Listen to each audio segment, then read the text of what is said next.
अस्सलाम वालेकुम स्टूडेंट, मैं हूँ मिसबा। बच्चों, आज हम बायोलॉजी का नेक्स्ट जो टॉपिक है वो स्टार्ट करेंगे।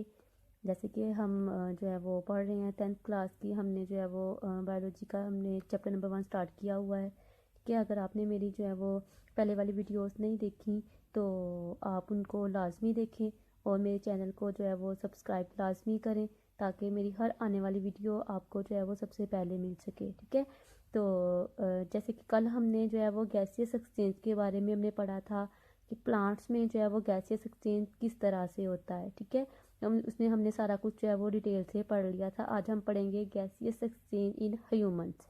ठीक है, कि ह्यूमन में गैसियस एक्सचेंज जो है वो किस तरह से होता है। तो बच्चों, जो ह्यूमन में और जो यानी कि एनिमल्स होते हैं उनमें जो गैसियस एक्सचेंज है वो एक सिस्टम के थ्रू जो है वो कैरी ऑन होता है और उस सिस्टम को हम बोलते हैं रिस्पायरेटरी सिस्टम। ठीक है, यानी कि जो गैसियस एक्सचेंज है,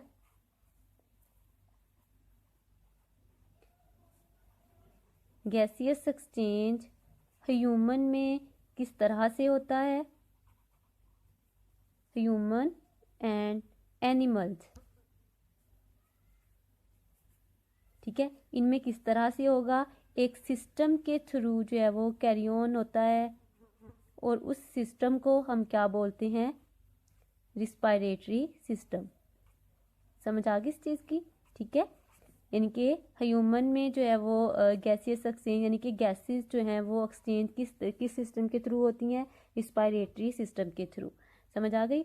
अब जो बच्चों ये जो रिस्पायरेटरी सिस्टम है हम इसको जो है वो अब फर्दर जो है वो 2 पार्ट्स में डिवाइड करते हैं। ठीक है, फर्स्ट वन बच्चों आ जाता है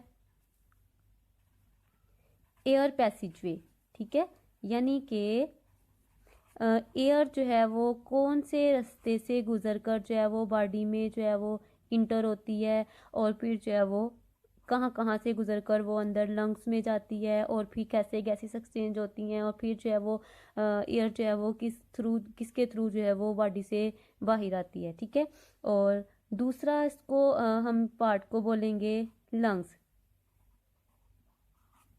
समझ आ गई इस चीज़ की कि जो रिस्पायरेटरी सिस्टम है हम इसको फर्दर जो है वो 2 पार्ट्स में डिवाइड करते हैं। फर्स्ट वन इज एयर पैसेजवे और सेकंड वन इज लंग्स। ठीक है, तो आज जो हम पढ़ेंगे एयर पैसेजवे के जो है वो बारे में कि एयर पैसेजवे जो है वो क्या है, मीन के बॉडी के अंदर जो है वो एयर किस तरह से जो है वो इंटर होती है और किस किस पार्ट से गुजर कर जो है वो आगे लंग्स में जाती है और फिर जो है वो गैसेस एक्सचेंज होके लंग्स से किस तरह से एयर जो है वो वापस जो है वो बॉडी से रिमूव होती है।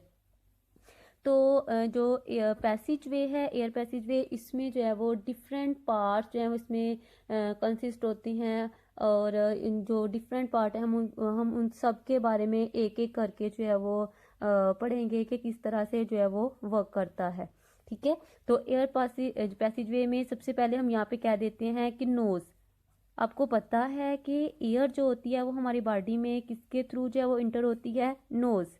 ठीक है, यानी कि नोज के थ्रू जो है वो हम क्या करते हैं, सांस लेते हैं। ठीक है, जब हम सांस लेते हैं, सांस लेने का मतलब कि हमने इन्वायरमेंट में से हवा को जो है वो अपने अंदर जो है वो इंटर किया है। ठीक है, यानी कि हम उस एयर में से ऑक्सीजन लेना चाहते हैं, इसलिए हमने जो है वो इनके सांस को इनहेल किया। ठीक है, जब हम इनहेल करते हैं तो एयर जो होती है वो हमारे नोज के थ्रू जो है वो हमारी बॉडी के अंदर जो है वो इंटर होती है। तो जो नोज है ये नेक्स्ट हम कह सकते हैं कि कंसिस्ट होती है नेजल कैविटी। ठीक है, यानी कि नेजल कैविटी के साथ जो है वो ये जाके कनेक्ट होती है। अब जो नेजल कैविटी है हम यहाँ पे कह सकते हैं कि हमारी नोज का जो इनसाइड वाला पार्ट है उसको बोलते हैं नेजल कैविटी।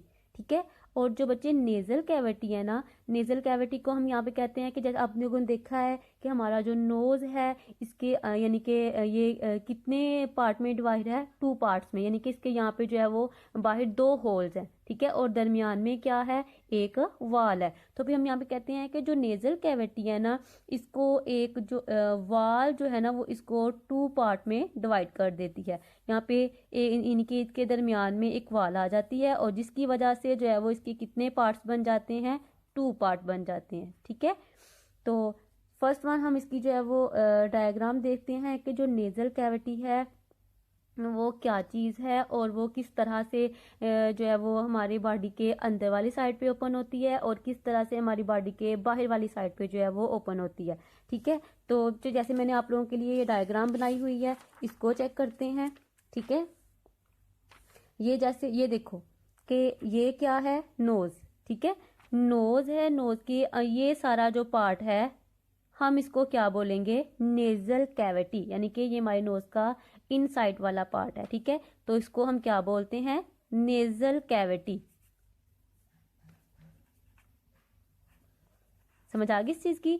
और बच्चे हम यहाँ पे कहेंगे कि जो नेजल कैविटी है हमारी बॉडी के जो बाहर वाली साइड पे खुलती है जिसके थ्रू, ठीक है, उस चीज को हम क्या कहते हैं, ये जो यहाँ पे यानी कि जो हमारी नोज में जो होल है उसको हम क्या बोलते हैं, नॉस्ट्रिल, यानी कि 2 होल होते हैं जिसको हम कहते हैं नॉस्ट्रिल, ठीक है, नॉस्ट्रिल होते हैं।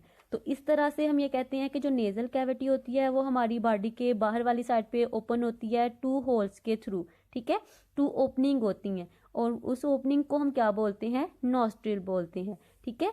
और जो यही हमारी नेजल कैविटी है जो इन साइड पे बच्चे यहाँ पे भी जो है वो 2 ओपनिंग होंगी, उनको हम क्या कहेंगे, इंटरनल नॉस्ट्रिल्स, ठीक है।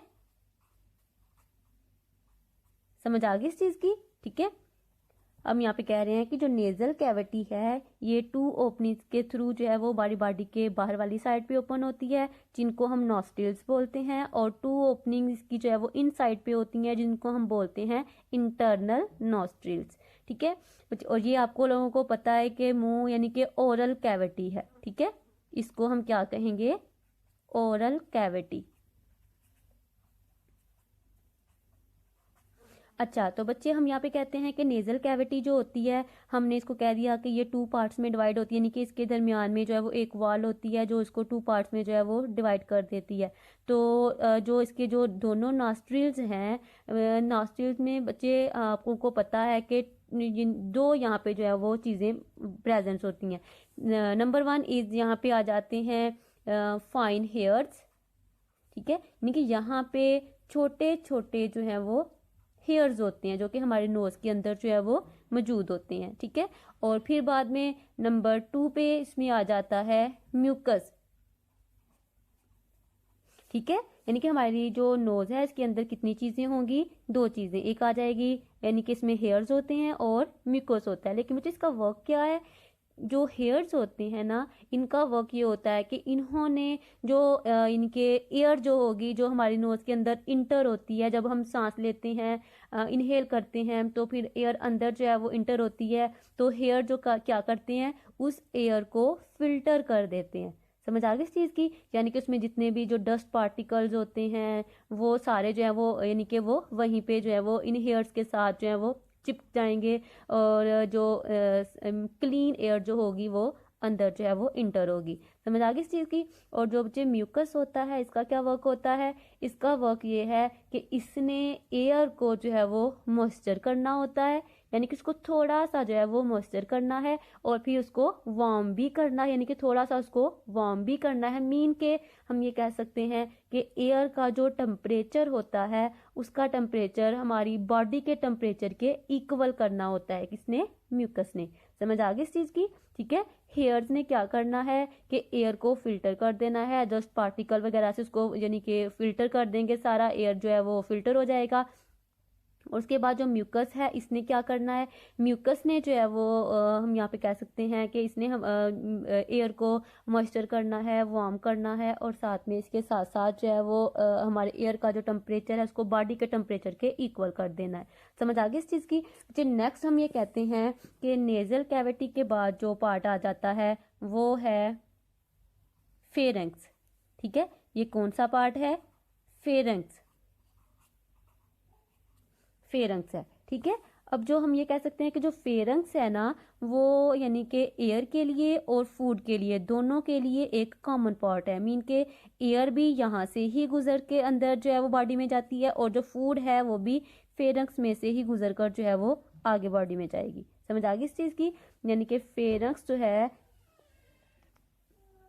जो फेरेंक्स है ये यानी कि एयर के लिए और फूड के लिए जो है वो कॉमन पार्ट आ जाता है। ठीक है, उसके बाद फेरेंक्स के बाद हम बात करते हैं कि जो फेरेंक्स है ये आगे यानी कि एक्सटेंड करती है, और नेक्स्ट जो है वो एसोफेगस और लेरेंक्स के साथ जाके जो है वो कनेक्ट हो जाती है।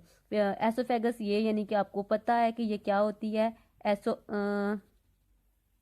एसोफेगस हम कहते हैं यानी कि हमारी फूड वाली जो ट्यूब होती है। ठीक है, और फिर लेरेंक्स का भी आप लोगों को पता है, लेरेंक्स क्या होती है, लेरेंक्स कहते हैं, लेरेंक्स कहते हैं हमारी यानी कि सांस वाली जो, समझ आ गई बच्चे इस चीज़ की। यानी कि हमने कहा कि फेरेंक्स जो है वो आगे एसोफेगस और लेरेंक्स तक जो है वो एक्सटेंड जो है वो करती है, और जो होल होते हैं यानी कि एक लेरेंक्स का होल और एसोफेगस का होल आ जाता है। ठीक है, ये यहाँ तक जो है ये आगे सारी आ जाएगी एसोफेगस, मीन के ये फूड वाली जो ट्यूब है वो आ जाती है। ठीक है, और ये सारी आ जाती है लेरेंक्स।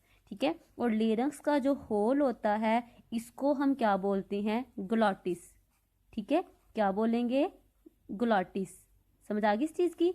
और बच्चे इस होल को एक जो कार्टिलेज की यानी कि लेयर होती है वो इसको कवर करती है, इस होल को। ठीक है, और उसको हम क्या कहते हैं, एपीग्लॉटिस। क्या कहेंगे, एपीग्लॉटिस। समझ आ गई इस चीज़ की। ठीक है, यानी कि ये जो हमारा लेरेंक्स के वाली जो है वो यहाँ पे होल है ये फेरेंक्स है, फेरेंक्स के बाद लेरेंक्स स्टार्ट हो रही है, दरमियान में जो होल आ रहा है उस होल को हम क्या कहते हैं, ग्लॉटिस। ठीक है, और इस होल को एक कार्टिलेज की यानी कि यहाँ पे जो है वो स्ट्रक्चर बना होता है, इस स्ट्रक्चर को हम क्या कहते हैं, एपीग्लॉटिस। समझ आ गई इस चीज़ की। और ये जो बच्चे एपीग्लॉटिस होती है इसका वर्क क्या होता है कि इसने जो है वो ग्लॉटिस को क्लोज करना होता है और ओपन भी करना होता है। वो क्यों, क्योंकि बच्चे जब अगर हम जो है वो कोई फूड जो है वो ले रहे हैं तो फूड का कोई भी पार्टिकल जो है वो इस वाली यानी कि हमारी सांस वाली जो है वो ट्यूब में ना आए, इसलिए जब हम कोई फूड निगलते हैं, ये फूड का कोई पार्टिकल अगर हम इसको निगल रहे हैं तो जो एपीग्लॉटिस होता है ये ग्लॉटिस को जो है वो क्लोज कर देता है, ताकि ये फूड का कोई पार्टिकल इस वाली सांस वाली जो हमारी जो ट्यूब है यहाँ पे ना आए, डायरेक्ट जो है वो एसोफेगस में जो है वो जाए। समझ आ गई इस चीज़ की। और यहाँ पे हम ये कहते हैं कि ये आगे आ जाता है लेरेंक्स। समझ आ गई, लेरेंक्स और फेरेंक्स दोनों के दरमियान में जो होल है इसको हम ग्लॉटिस बोलते हैं। ठीक है, और बच्चे हम नेक्स्ट कहते हैं कि लेरेंक्स के बाद जो है वो हम यहाँ पे आगे स्टार्ट करेंगे कि लेरेंक्स को हम जो है वो वॉइस बॉक्स भी बोलते हैं। ठीक है, जैसे कि अब हम पढ़ते हैं इसको कि जो लेरेंक्स है, लेरेंक्स को हम क्या कहते हैं, वॉइस बॉक्स। इसको वॉइस बॉक्स क्यों बोलते हैं, क्योंकि लेरेंक्स के अंदर ही जो है वो वॉइस जो साउंड है वो प्रोड्यूस होती है। लेरेंक्स के अंदर बच्चे दो जो है वो फाइबर के यानी कि फाइबर बैंड्स होते हैं, यानी कि 2 पेयर्स होते हैं, इसमें 2 पेयर्स होते हैं फाइबर्स बैंड के। समझ आ गई, यानी कि लेरेंक्स के अंदर 2 पेयर्स होते हैं फाइबर बैंड्स, और ये जो फाइबर बैंड्स हैं ये लेरेंक्स के अंदर जो है वो प्रेजेंट होते हैं, और इसी इन जो फाइबर बैंड्स होते हैं इनको हम बोलते हैं वोकल कॉर्ड। ठीक है, क्या बोलेंगे, वोकल कॉर्ड। समझ आ गई इस चीज़ की कि लेरंक्स को हम वॉइस बॉक्स भी कहते हैं। वॉइस बॉक्स क्यों कहते हैं? क्योंकि लेरंक्स के अंदर ही जो साउंड है वो प्रोड्यूस होती है। ठीक है, वो कैसे होती है ये मैं अभी आपको बताती हूँ कि सबसे पहले तो ये देखें कि लेरंक्स के अंदर जो है वो 2 पेयर्स होते हैं फाइबर बैंड्स के। ठीक है, और इन फाइबर बैंड्स को बोलते हैं वोकल कार्ड। और जो ये वोकल कार्ड होते हैं, जैसे ही जो एयर होती है ना, जैसे कि यहाँ पे हम देखते हैं जो एयर होती है वो नॉस्ट्रिल्स के थ्रू किस में जाती है? नेजल कैविटी में जाती है। नेजल कैविटी से होके वो फेरेंक्स में आ जाती है। फेरेंक्स से होके वो यानी कि ग्लॉटिस से गुजरकर किस में आ जाती है? लेरंक्स में। समझ आ गई? और लेरंक्स के अंदर क्या है? यानी कि फाइबर बैंड्स के यानी कि 2 पेयर्स हैं जिनको हम वोकल कार्ड कहते हैं। जैसे ही जो एयर होती है वो वोकल कार्ड के साथ जो है वो जाके टकराती है, तो जो वोकल कार्ड्स होते हैं ये वाइब्रेट करते हैं। जैसे ही वोकल कार्ड जो है वो वाइब्रेट करेंगे तो फिर जो है वो आगे जाके यानी कि हम यहाँ पे कहते हैं कि जब ये वाइब्रेट करते हैं तो फिर क्या होता है? साउंड जो है वो प्रोड्यूस होता है। ठीक है, समझ आ गई इस चीज की कि साउंड जो है वो कहाँ पे प्रोड्यूस होता है? लेरंक्स में। ठीक है, और वो किस वजह से? कि जैसे ही जो एयर होती है वो लेरंक्स में जाके वोकल कार्ड के साथ जाके टकराएगी तो वोकल कार्ड जो है वो वाइब्रेट करते हैं और फिर जो है वो साउंड प्रोड्यूस होता है। समझ आ गई इस चीज़ की? तो बच्चे हम ये जो हमारा टॉपिक था ये हम यहाँ पे वाइंड अप करते हैं। फिर जो है नेक्स्ट लेक्चर में जो है वो हम यहीं से जो है वो आगे स्टार्ट करेंगे। ठीक है, तो प्लीज़ मेरे चैनल को जो है वो सब्सक्राइब जो है वो लाजमी कीजिएगा। ओके।